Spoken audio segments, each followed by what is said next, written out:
we were swimming. It was a little rougher than this. We swam out to that first buoy, and then we were going to the second buoy, and then in.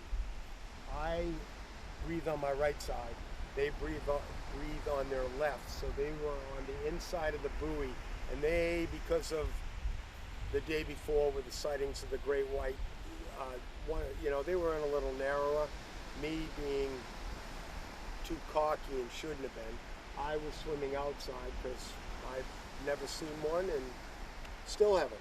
I didn't see it, but so I got about halfway across, and I thought I got caught in a boat propeller, and it pulled me under, and I realized when I was going under there was no boat, and I knew what it was. I knew it was a great white, so I immediately slipped out of the strap on my can and swum to the surface as fast as I could, and then I just beelined it back to the beach, which would have been about 150 yards.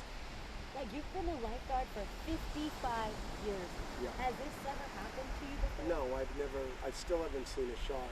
I've got them on video, and my lifeguards have been out on the jet ski patrolling, and they've seen them. I was out there today, and I still haven't seen one. But, they're out there. We know it. We've seen the presence. Last year we had a live tracking buoy off the beach, and that tracked 150 pings throughout the summer. And then that buoy got compromised, so all season long we still doing the same protocol. Like, if there's a shark in the area, we go on the radio: present, binoculars, drone, jet ski, if we think it's imperative. And since this happened on Saturday, the jet ski has gone 8 hours non-stop in the water all the time because they don't like it. The great whites don't like the jet ski. So we keep going back and forth in front of the swimmers, and if there's surfers, and luckily there's not much surf, so we're keeping people safe. We want people to go in the water. I have a staff of 14 lifeguards, and even on a day like today I had 8 on. So we had plenty to cover the whole beach. My lifeguards, only the ones that are running the drones, are in the stands. All the rest are down on the water's edge, because right now our tide is out all day, so that's too long a run, so we keep people safe. Greg, how did you feel in that situation? Holy cow. Well, when I came up, I looked behind me. I did not see my rescue can. It hadn't surfaced yet, so I just kept going right back into shore, and my goal was to get people out of the water as fast as I could. And I was concerned with my other two lifeguards because they were waiting for me at that buoy. And when they heard me yelling in close, they felt something in their stomach trying to swim in because they knew something was up. And that's it. We got people out of the water. We closed the beach for an hour. Then we went into red-yellow protocol. Is the beach still in red-yellow protocol? It's in 24/7 right now.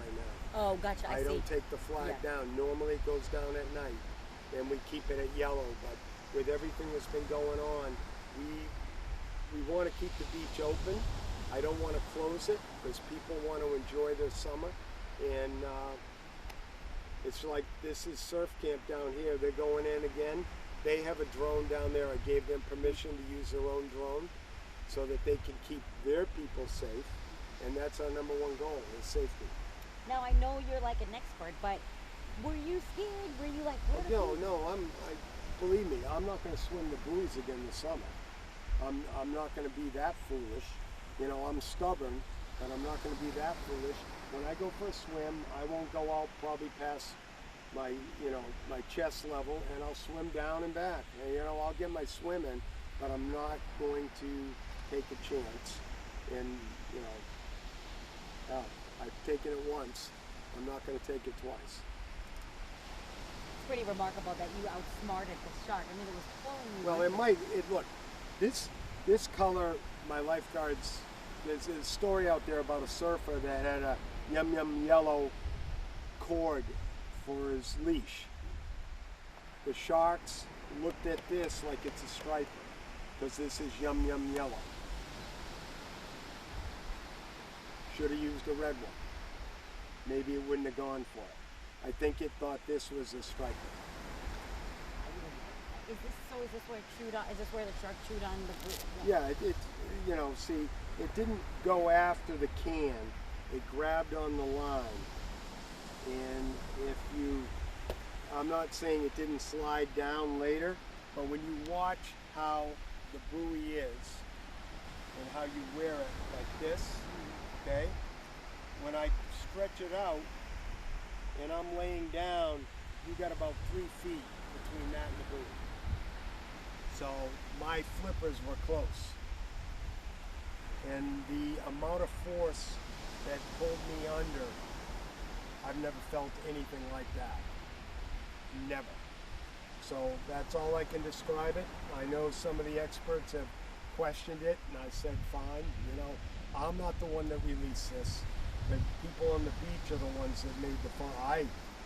Matter of fact, I had a wedding that night, and I told my lifeguard supervisor, if the press came out, I said, just tell them that we had shark sightings today, and don't mention what happened to me.